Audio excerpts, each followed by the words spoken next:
Greetings, ladies and gentlemen. Welcome to another installment of Innovation Crush. It's me again, Chris Denson. Yay, whoop-de-doo. In case you guys are tuning in for the first time ever, this show covers all things marketing, innovation, ideas, creativity, people who are inventing and reinventing the way we do things. And today, first of all, you have a very fun name. I'm just going to say that. Thank you. Yeah, you're welcome. Damian Kulash. There you go. Every time I say it, I want to go Kulash. Well, Kulash. I don't know how to pronounce. Apparently, I get asked all the time if it's pronounced Kulash or Kulash, and I'm like, I don't know. Oh, what in? But I'm told by people who are close to me that I tend to say Kulash when asked, and when I'm not paying attention, I'm like, yeah, I'm Damian Kulash.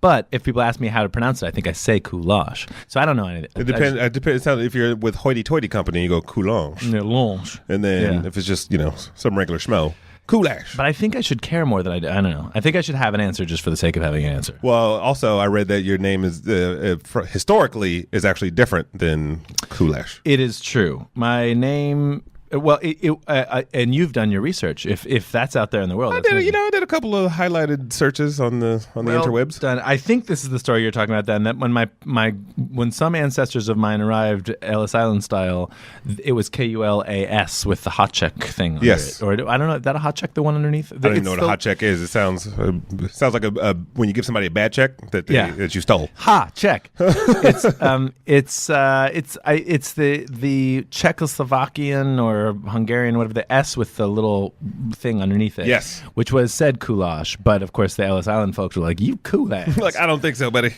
Yep. So they added an H. But it would be great if I was Damian Kulash. Is the fish sticks story true? that is also true, but that comes from my mother's side of this family, which my mother's, who is a Mar, M-A-H-E-R, her father invented the modern fish stick. How do you invent it? Well, I just learned. That's like my favorite story ever. First of all, on the radio, on the way to this show today, I learned on the radio that fish and chips was actually was brought by Jews to England. It was, I think, Hasids or something. I mean, maybe it must not have been Hasids, but fish and chips was a big Jewish thing, apparently. Anyways, frozen fish parts was available pre my grandfather. My grandfather was a biochemist before he was after he was in service in World War II, and he discovered that a way by which you could grind up fish, freeze them, and then when you unfroze them, they wouldn't fall back into a pile of ground up fish, but rather stay the shape that they were. So basically put glue in it. Yeah, that's what it was. It was Elmer's. His name was Elmer. No, so he invented fish sticks, and then he brought them to General Foods where he was working, and he'd done it as an employee of General Foods, and they did not do anything with his invention for a while. So he was like, "Can I go exploit this?" And they said yes. So he went and made, I believe it was called Commodore Foods, and they exploited it for a while until General Foods, I think, was like, "Wow, that's actually working. Well, I guess we are going to do that then." And he was put out of business fairly quickly. It's a pretty awesome. When did you learn that story? Like, because sometimes we hear those grandparent stories. Like, Grandpa did what? Like, was it, or did you know all along? Like, I son, learned you that come from a long line on. Son, you come from a long line of processed food stickermans. Yeah, fish stickermans. I learned that early because I loved fish sticks as a child, as many kids do, and I loved them more because we never got to have them because my mother hated them because she grew up eating only fish sticks. She had she was one of 7 kids, and it was a large, not particularly wealthy family. So they, Grandpa just brought home what he fed everybody with what was at the office. So it was a lot of fish sticks. I feel like this whole episode could be about the fish sticks, but it won't. Basically everything I know now, but it would be fun to keep making up. It would. Stuff. No, it would. This is yes. We could do a completely fictitious show and then record the real one afterward. But I think it's interesting that is kind of in your lineage, especially as you and OK Go have fishy. You're a bunch of fishy guys. So I just want to see you face to face to see if you were real.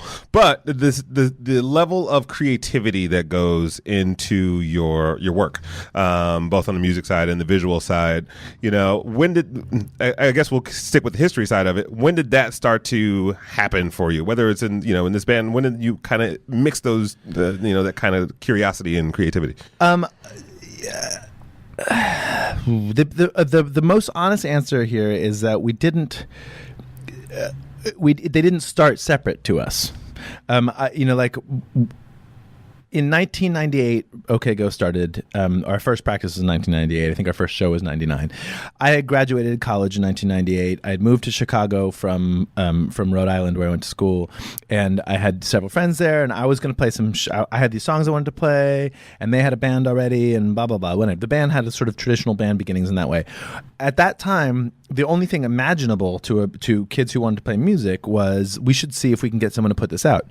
We should find an indie label that'll put this out, or we should, maybe we'll get a big check from some big major label. Would we want to do that? A Would hot that be check. selling out? Yeah, a hot check. But there was no that version of creativity to us about music. Was the only thing you did was make CDs.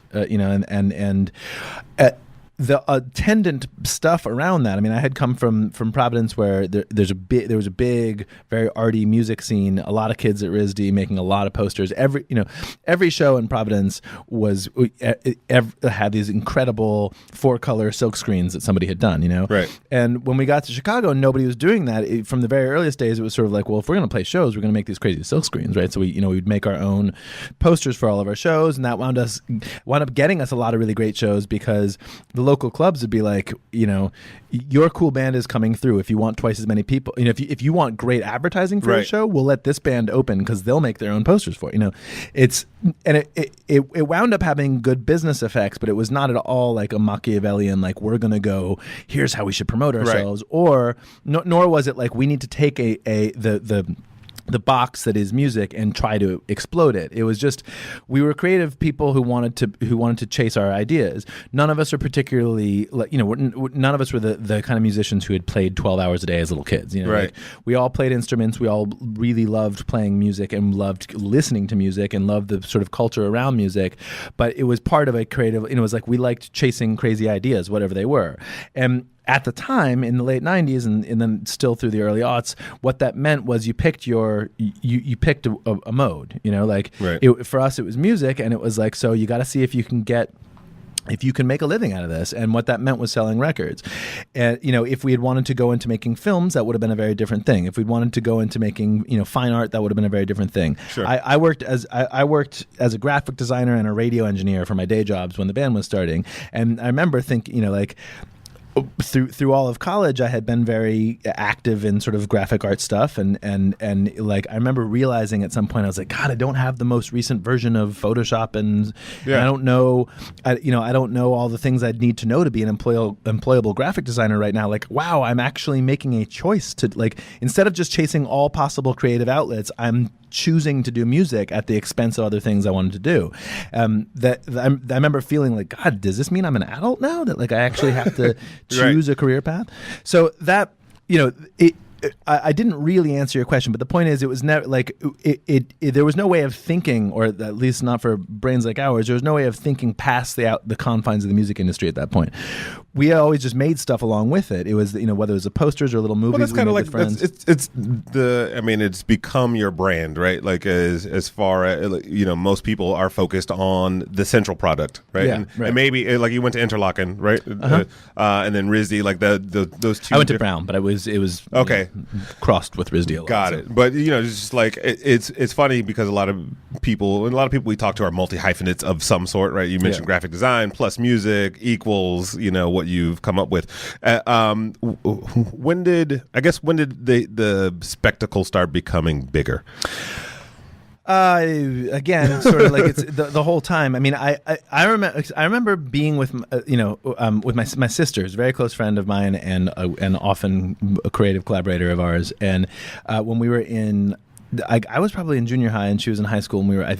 I remember coming back from church with my family, like how utterly typical, right? We were coming back from church and dreaming about the rock band we were going to have when we grew up, and like how. But when people ask us to do interviews, we'll hand in paintings instead of words. Like we're like, yeah, we'll do it. Like it's just the dream of a little kid to get to chase everything you want to do, right? And we're lucky and unlucky that the industry's to which these particular types of creativity are connected broke right about the same time that we were trying to do them, because they're on like.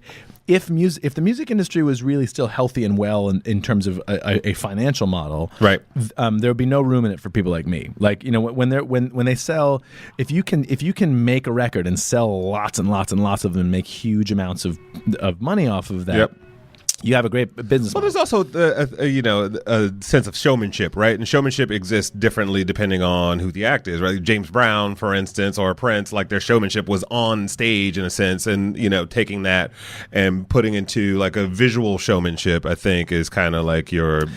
Yeah, I mean, for us, it's sort of we just chase the ideas, and there's a very traditional part of it, which is we still sit and write music, sure, with a acoustic guitar or a drum machine or a piano or whatever it is we're playing. Beatbox. With yeah, and that still turns into recordings, and those still like we just keep chasing that farther than I think most bands sort of that's the end of their project. Sure. And anything past that, a video is somebody advertising that product as opposed to something they make as a creative outlet. But the point is, like, if the industry were alive and well enough to have these big megastar, there wouldn't the little sort of peripheral stuff on the edge that would be us. Well, you've also written a lot about that, right? About the business of music, and you're vocal about some of the derailings that have happened in the business. Yeah. Why? Right? Why not just making music and make? I just can't shut up. I mean, I don't. Honestly, if I had a way that the music industry could be more healthy, I'd be doing it. Like if I could go, start my little startup, and that would make me bajillions of dollars and make musicians happy. What a great life! But mostly, I just don't.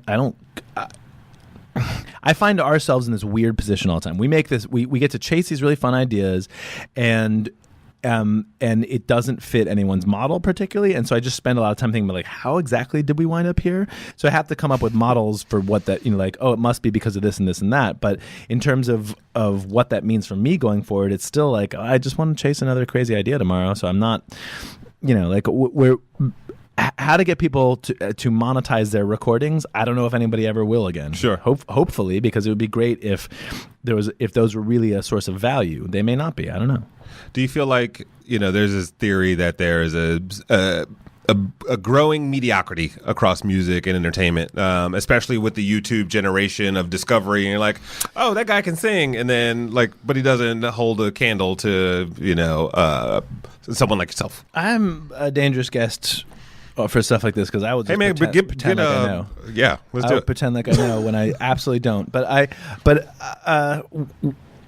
there are a few different sort of forces at work. I think one is that really, really spectacular stuff can shine where a single amazing idea can pop out of nowhere. What a great song, a great hook, a great joke, a great anything can pop out on the internet and get everywhere really quickly. Whereas it used to have to go through a lot of gatekeepers, and if the purveyor of that particular idea didn't demonstrate that they were a good business model, then that one thing probably wouldn't get out. So now, in some ways, there's we get a million great songs all the time, but they're not from a million artists, and nobody's developing people who can do that long term, because it's just there's no money in it. There's no reason to invest in people whose livelihoods are making great content of any kind if you know that there's an infinite number of people throwing every possible type of shit at the wall to see what sticks. Right. So that's music, that's content of all kinds. I mean, I think YouTube embodies this, that YouTube very specifically is trying to get ad money that comes towards them slotted into their YouTube stars, like the people that they endorse as YouTube stars, right? Which are very, very low production value. It's basically like whatever popped. It's like they don't have to develop it at all. It just happens, right? Because there's infinite number of people out there who want to do this stuff, and whether it's unpacking boxes or painting your fingernails or whatever, like who knew these things would be both popular? of my YouTube videos, right? Like they don't have to guess in advance what's going to work. They just have to see that it did work, and that's a great short-term model in the sense that like what they can do is just look at the numbers and be like, look, out of the billions of people doing this, whatever, the hundreds of millions of people doing this, here are the 1,000 most unlikely successful things. Each of them operates with $1,000 a week, $5,000, very low production budgets, and we can make them all stars. And that's and those people it's great for those people because they get a cash infusion that they've never seen before, and YouTube's like funneling all this ad revenue toward which they can take a large chunk of, and it's great for everybody in the short term, but what you have is nobody learning how to make like sophisticated or complicated material over the course of many years, right? Like these people may get really, really great at the particular thing they're doing, and that may be all that we want or need as a culture down the road. But you don't. But the sort of art forms that people spend lives learning, right? There's not a lot. There's not a lot to. There's no reason to invest in making very sort of. Well, it's like I wrote in my notes. I was like, it's singles culture, right? It's right. An artist may pop. You're like, oh, I love that song. It's very rarely are we falling in love with artists, right? It's like moments that happen in the music. Yeah, you're saying it way better than I did, but that is exactly the point. That like to be clear, people were saying the same thing to me in the late 90s, early aughts when we started. They were bemoaning the lack within the music industry of art, what they called artist development. The idea was that like the Bruce Springsteen. Yes. That he was not successful in his first couple albums, right? Do I have this right? He was like 3 or 4 albums in before he really broke because people believed in him and said, "Look, we gotta build this guy and build this guy and build this guy." And when it happens, man, we've got a superstar in our hands. By the late 90s, that was definitely not happening. But now, but even investing in a full album or even the full artist at this point may not make sense. It's just like if you got a single and it's happening right now. Great. Then if that was different in the late 90s, how did you guys develop as longevity? Right, we are 17 years later. Yeah, and luck mostly, and perseverance, and we're very precious about the things we make in one way, which is like we're super anal about making the things we want to make, but we're not precious about. It's like we were willing to work with a brand sponsor way before most bands were. Right. We saw that as a way to have more creative freedom because we didn't have a middleman in the way going like, wait, this won't get on the radio. You can't make this. Who was the first brand? First one was State Farm, actually. Well, I think that was the first one. That was the first one for anything sort of major. FreeCreditReport.com. That wasn't you guys, was it? No. It was they funded our Rube Goldberg video. Okay. And I know you've had some of the people who worked on this very show. Brett Bushnell. And episode number, I don't know. It was, but they were. It was a very low investment for them. They put in a tiny drop out of their marketing budget to see what would happen if they invested in some kind of crazy online scheme, and it started like it's I don't know, probably 60 million. No, it's up there. Yeah, it's a lot of millions of hits. I mean, it was a great investment for them as it turned out, but. That the fear of selling out is something that was really beat into us all as kids of the 80s and 90s, and we still the pendulum has swung so far to the other side now that artists largely are going like anybody's money, I'll take it, let's run, right. and you do still have, having some artistic integrity or knowing what you want to make and knowing where the walls to that thing are that you won't go past is important. That balance is definitely there. Like the brand expects one thing or hopes for one thing, and the creative is hoping for one outcome.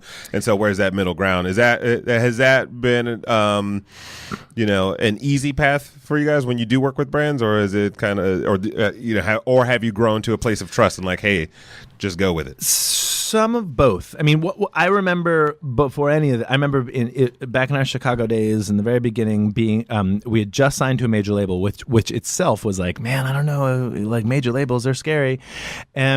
and we were asked if we wanted to participate in a McDonald's and Disney campaign of some kind, and being just like, and having what was like a 4-hour debate in the practice space about whether or not this was selling out and whether or not this was the end of the world and all, all that kind of stuff. And those types of discussions now don't take 4 hours, and I think we know where our line in the sand is, right, more clearly, and we know sort of what the effect of these things are. Like, what, if you're in a commercial that isn't a great piece of art, is it going to end your career? Are you going to hate yourself? Like, do you wish you hadn't done, should have sold those fries.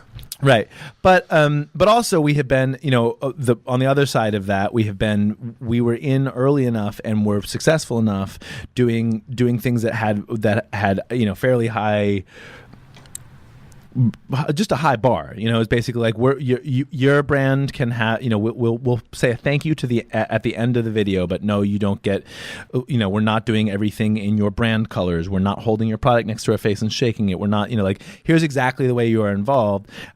We had so much success with those things early on that now we have a lot of leverage when we're talking to brands. Yeah. Like, look, this is what makes it OK Go video successful. You're going to have to trust us on that. Even though I know you want your logo all over the place, or you want us to say the brand name a million times, none of that's going to happen, and it would ruin the video. So if you still want to sit at the table, let's talk. And usually people stay. So that, like, that's a lot harder to do if you're an unheard of starting band. out. Yeah, exactly. So from 1998 till now, like, what's, if you could pinpoint it, maybe there's more than one answer, but what's been the single most significant change you've seen, that has affected how you guys operate, either musically or creatively? Wow. I mean, the internet is too big a thing, right? I mean, right. Like, obviously, digital distribution of everything has there. So little of this was truly imaginable in the late 90s. I mean, I was working for a digital ad agency basically in the late 90s. But what that meant at the time was, like, we do the website for your very traditional ad campaigns. And my role there, of course, was literally like Photoshop cleanup. Like, I had no, I was just a little peon in this big machine. Creative visionary. You were underutilized. But if they listened to my ideas, they would have gone out of business way faster than they did. But people kind of had some idea that music distribution was going to change and all of that. But I think the idea that I don't know that most people have totally accepted this, but it seems evident to me. The categories which we thought in the late 20th century don't really exist anymore. Like, it's being like, music is in this box over here, TV is in this box, film is in this box, journalism is in this box. Those things don't, like, they've all crossed over. And either new categories are emerging, or it's just a big washy spectrum, and you kind of make up your own categories as a consumer of these things. But there was, it was, okay, so we'll distribute music differently, but it'll still be music, right? We'll distribute films differently, but they'll still be films. But if more robust programming and like creative work is being done in the 10-hour chunks that become a Netflix series, then the 3-hour chunks that are blockbusters, then which one is film now? If more money eventually gets put behind Kevin Spacey as the president, then Spider-Man, then that's certainly not the case right now. But as the money evens out for these things, and you like, which one are you going to call film? If people binge watch something for 20 hours at home, is that a movie? Like, and the same thing, the biggest music streaming service. Socks. Was that? Your socks. I like those. You. Those are lime green and shiny. Sorry, it threw me off. That was almost blinding, but continue. If the biggest music streaming service on the planet is YouTube, right? Like, so is your music complete without its third channel? You got the right channel, you got the left channel, and you got the video channel. Like producers of ours have kids who joke who make fun of them for owning any CDs or records. They're like, and they don't say like, why don't you just listen to Spotify? Like they use YouTube at party, like that they go to their friends' parties and they DJ using YouTube. So you don't necessarily, no one's necessarily watching that video channel, but it's there. Right? Well, it's like a friend of mine yesterday, as a matter of fact, was talking about how her niece or nephew wanted to make like, instead of making a mix CD for a girl he liked, he made a Spotify playlist and sent it to her. And that's kind of like the new, like, I like you, I'm going to send you these songs, right? It's the point I was making though is that like if your primary listening source is YouTube rather than Spotify, then it's already a video. So is music different than video? Like, and if your primary source of news is Fox News or The Daily Show, like are you being entertained or are you getting your news? Like which one is it? Like, and like these categories aren't true. Those things don't exist anymore, even though we kind of want them to.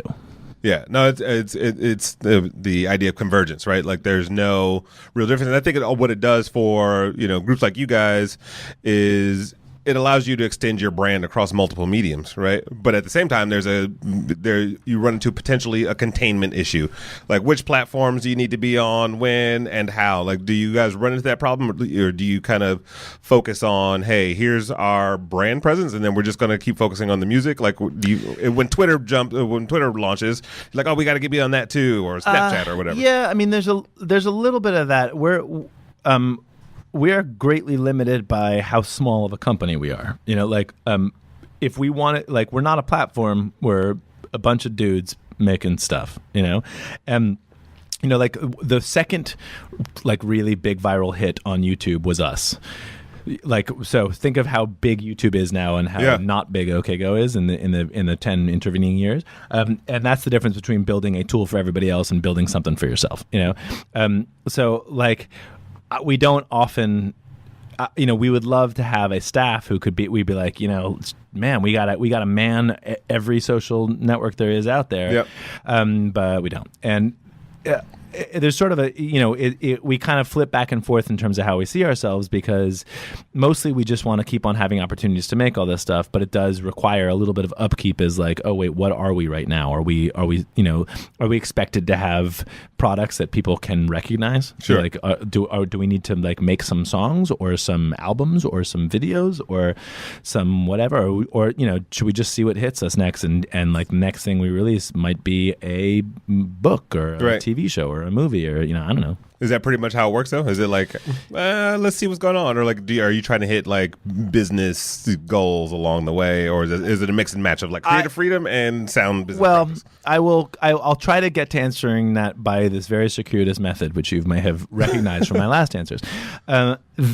We got here largely because what we want to do mostly is 1 in a million shots. Even before any of this disruption of industry stuff. Sure. There were more than enough people who wanted to be musicians. You got a 1 in a million shot no matter what. Like, it's so you definitely can't let opportunities slide by, right? Like, you have to if you want to have even a little bit of a shot, you have to say yes to everything, and you have to work 150% of the time, and everything you make has to be perfect, and you can't ever let that slide away from you. But what that does is put you in a very reactive mode. So you can wind up 10, 15 years later with the gut instinct that if something comes along that you could be doing, you fucking better be doing it. Right. So if someone's offered us an opportunity to play a show here, get there and play it. If somebody's paying us a little more than last time to go do X, Y, or Z, definitely do it. And so balancing, you can't get your foot in the door without having that basic. I mean, you just have to work that hard. Yep. But at some point, you also have to sit back and go like, what do we really want to be doing, and are we doing it? And so we've sort of done a little of both, where we go like left foot, right foot, where it's kind of like, well, here's what's open to us in the next 6 months. Some of these are too good to pass up, but we also know we've been, we have now survived for long enough that we feel fairly certain there will be more opportunities tomorrow, which was not a given in year 3 or even year 8, probably. Right.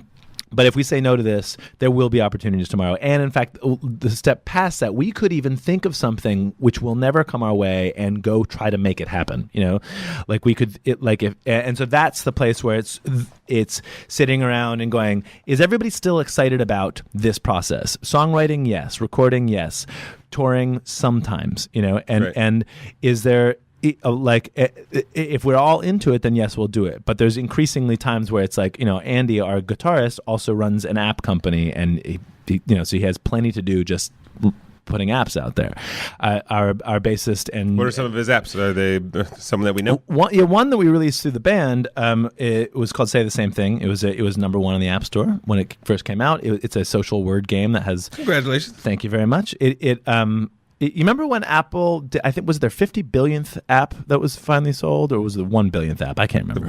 One or the other. Yeah, well, somewhere in the middle. Well, whoever downloaded that 50 or 1 billionth app got $10,000 of App Store money, and the app that they downloaded to get that was our app. Really? Bam. That is poetic justice right there. Yeah. Yeah, exactly. And speaking of, okay, so you've got all these massive creative moments, right? A Rube Goldberg machine. There's been talk of the album printed on DNA. The congratulations on the VMA, by the way. Thank you very much. That was awesome. You guys will pretty much be going to the moon next, I would imagine. That's the plan. But I think, where does the stimulation come from, right? You're a small team, and I don't mean stimulation like, let's think, I'm sure the whiteboard looks amazing. But as far as what are, who are the people that you go to, right? Who are the other Brent Bushnells? I saw on your Instagram, there's a scan of your brain.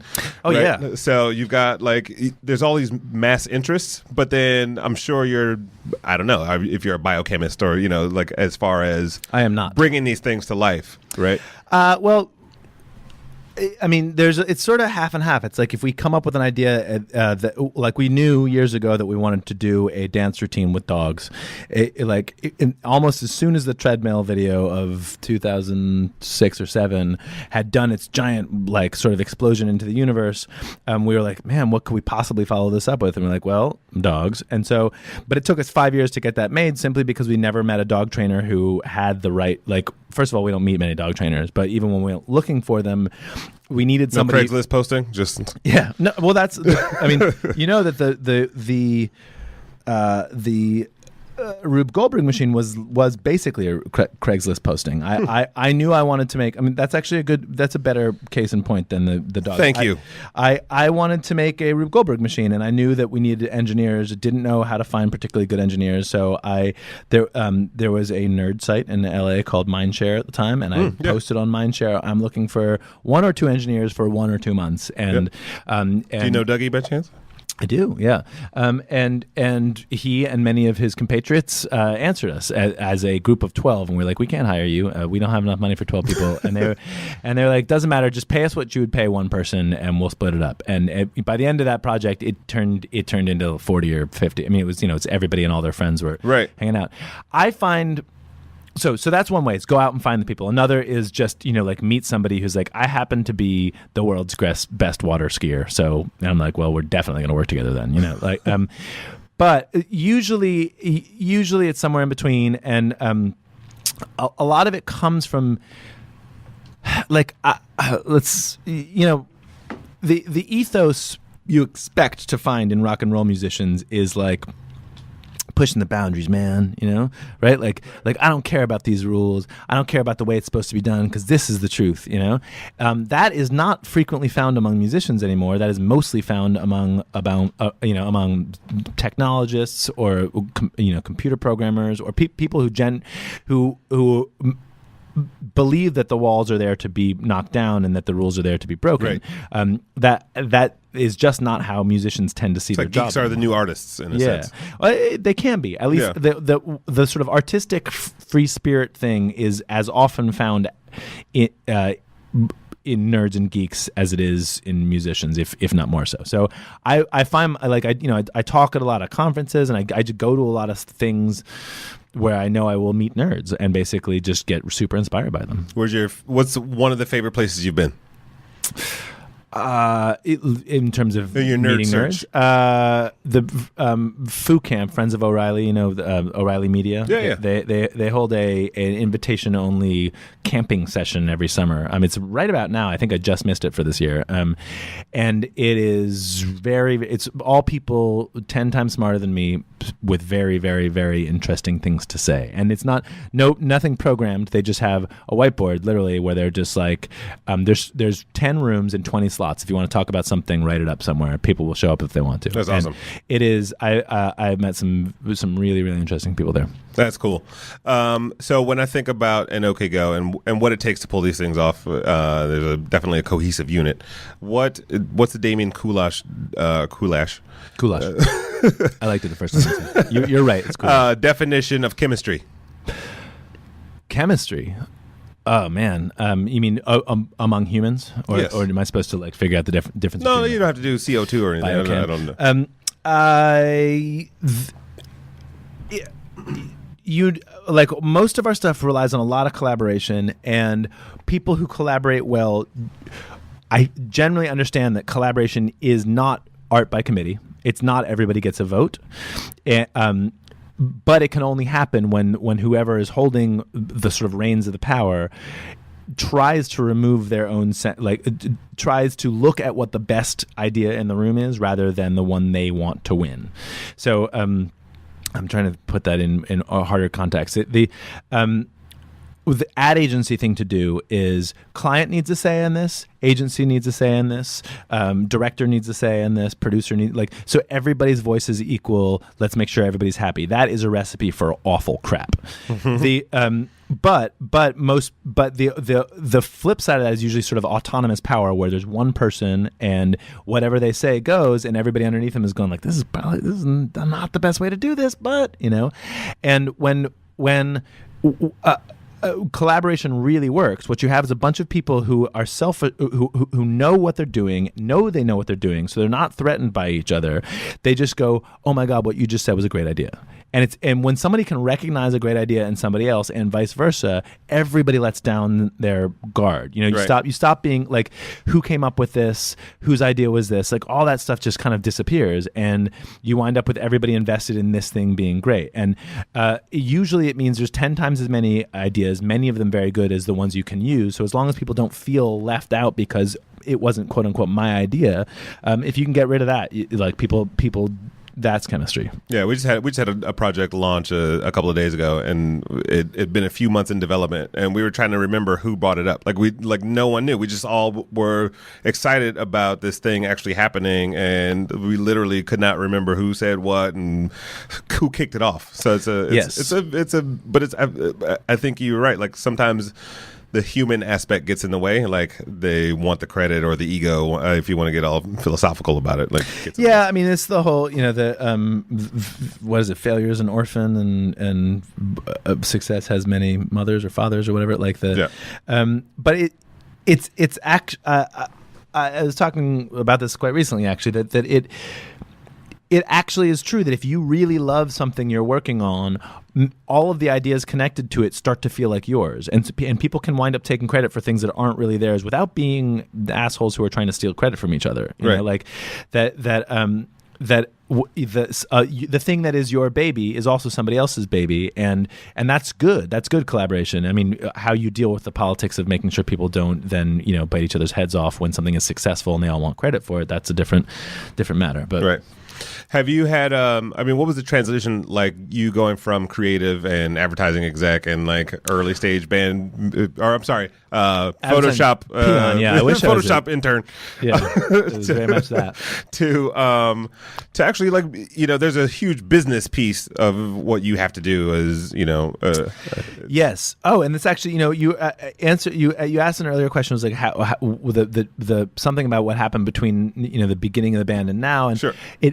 It is, we had to learn, I don't know how other bands existed, because I remember in the early aughts, it was already known to us that we were never going to get a royalty from our label. That basically, if you're huge, really huge, selling millions of records, then it's clear that you are recouped with your label. But most bands who are very successful the best business plan for them is to have their record label invest in them over and over and over again. And the company certainly wants you to think this, because what they're doing, like, they want to bill everything back to you, basically. So by the time you actually can afford the audit that you need to show that your record label owes you money, you have to be very, very, very successful. Wow. The point being that when you get that first advance from a record label, don't consider that you're going to get to spend that. They're going to spend that on your career, and that's great. That's fine, but you're not touching that. So the way you have to make money, like, for 5-ish, 7-ish years, we had to make money. It was like you could make money from shows, you can make money from merch, you can make money from licensing. Maybe there are things you can make money from, but it's not going to be from record sales.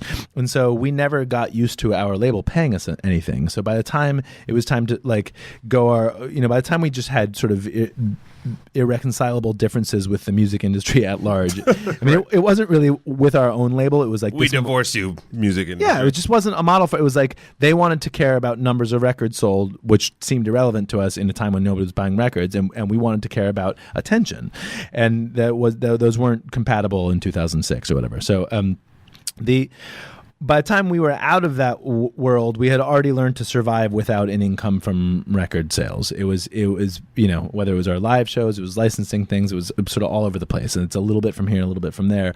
But it also meant that it was like going to business school. It was sort of like you're 10 years into this, stuff that seemed really impenetrable before was suddenly like, yeah, we know how to do that.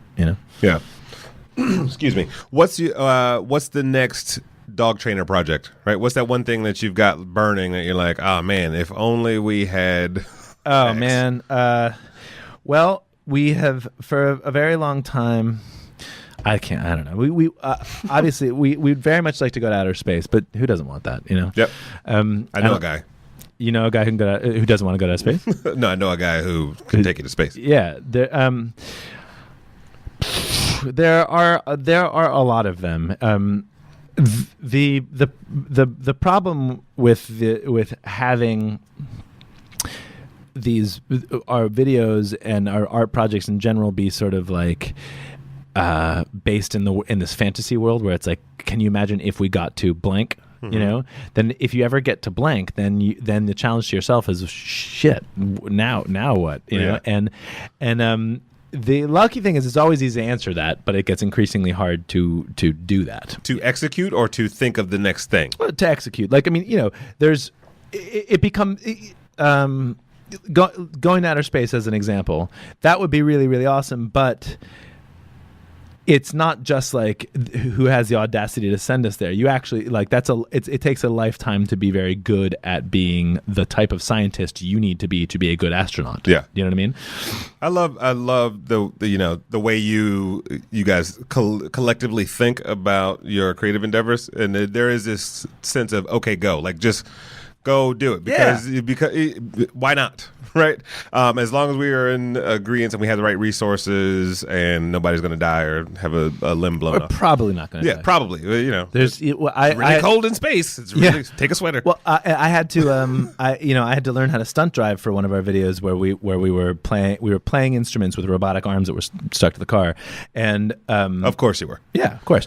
And and it was but the other guys had to. Part of that was filmed along a cliff, and I was going 40 miles an hour stunt driving a car that I had learned to stunt drive a week before that. So like, how much urine was in your seat? I was okay. I actually have to hand the other. It's much scarier for the people who aren't driving, because I'm at least know I'm in control of the car. So right. Like, that's true. And they weren't there for all my training, so they just have to trust I'm not going to kill them. And the fact that they did is a testament to our incredible friendship. Chemistry. So the show is called Innovation Crush. What you've seen a lot, and you dream a lot. What are you currently crushing on? Like, what have you seen out there? You're like, oh my gosh, that is in. Okay, here you go. Okay. Long answer, sorry.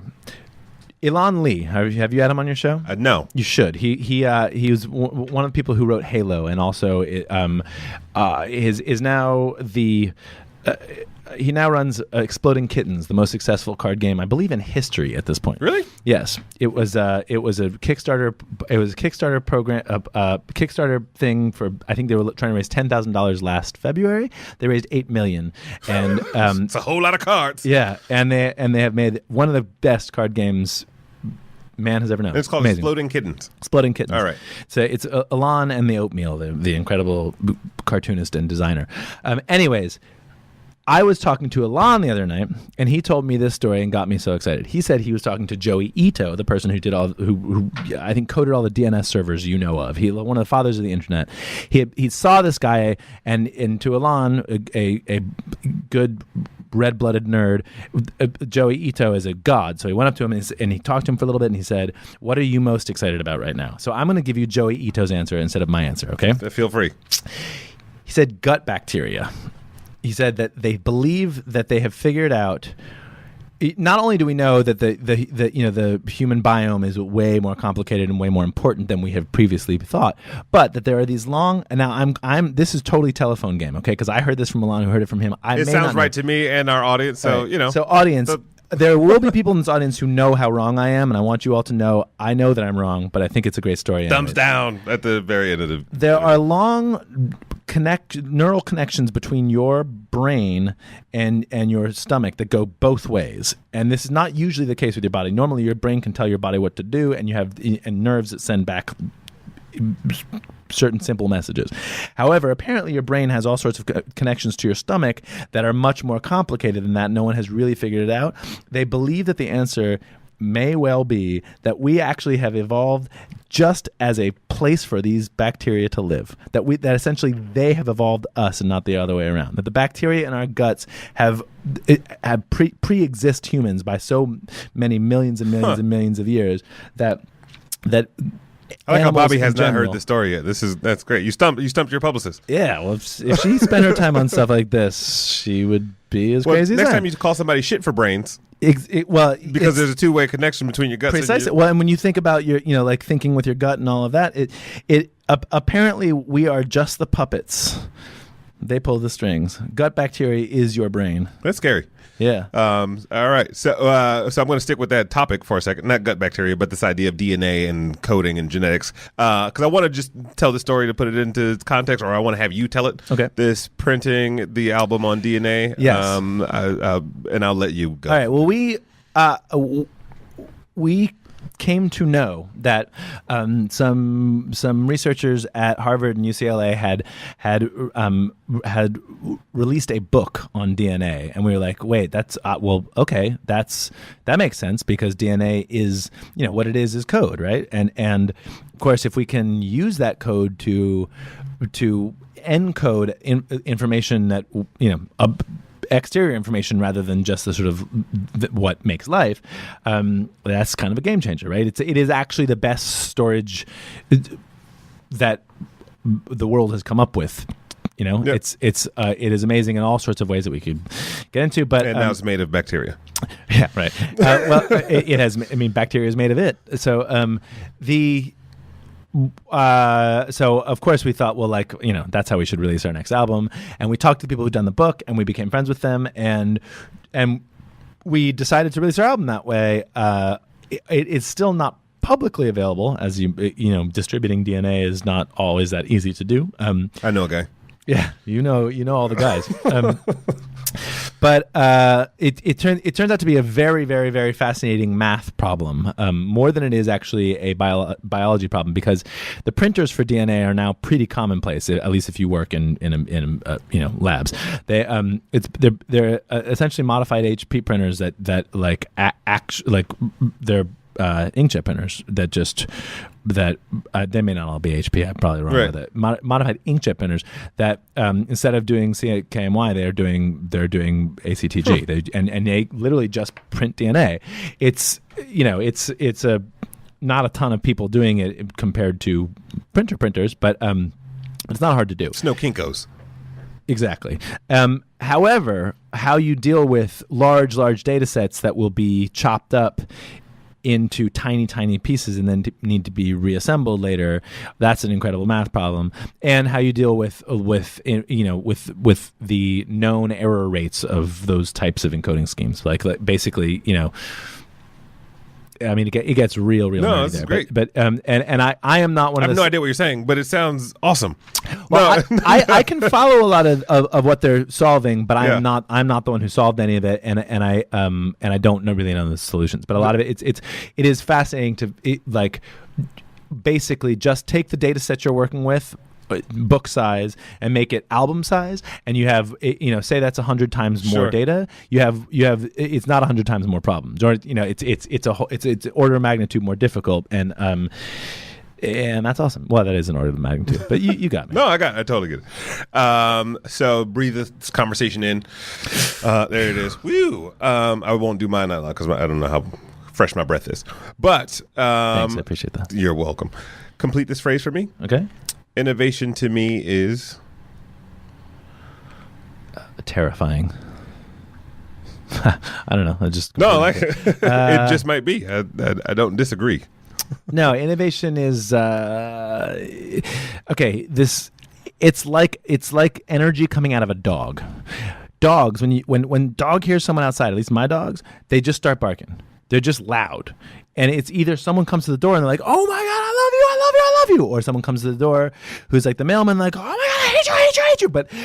But the energy leading up to it is without valence. It's just energy, and innovation is either the most exciting thing or the most anxiety-inducing thing possible. It's just like pure energy. That is terrifying, though. Like that big unknown. Either way. Well, yeah, I mean, like all the changes in the world around the music industry have been the most creatively freeing thing for my band, and also basically ensured that we can never just sit back and collect a check for anything. You gotta it's always a slog because of that. The duality. Yeah. I want to thank you. Thank you. And by the way, I because you spent time in Michigan, which I'm from Detroit originally. Yeah. I have some friends at the Detroit City Distillery, and this is number 3 of batch 264, or batch number 3 of 264. Wow. Vodka. I wish you'd given this to me before we talked. It'd be a much more interesting. Well, let's do. We can do part 2 one day. Thank you. This over an amazing. entire bottle of vodka. Yeah. Wouldn't be the first time. How can people find you, see your brain on Instagram? Where are your social my handles? Instagram account is Damian Kulash. It's so smart of me, huh? It's DAMIAN.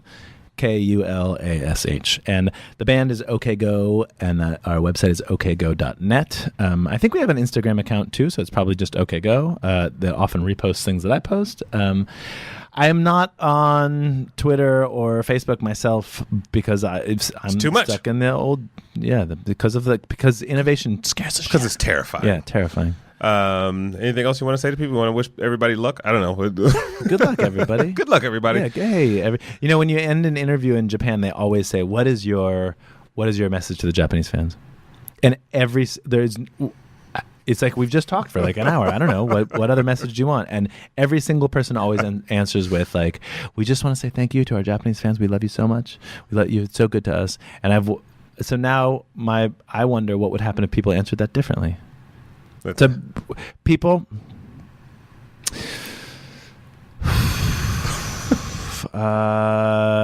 think about your relationships. Seriously. Yeah, do that. That's better. There's better advice. By next time I'm gonna come up with some advice that I can answer. That's fine. Yeah, we'll do a special Damian Kulash advice episode. Yeah, look both ways before crossing. And until then, everyone, thank you for listening. This has been another episode of Innovation Crush, and we'll talk to you next time.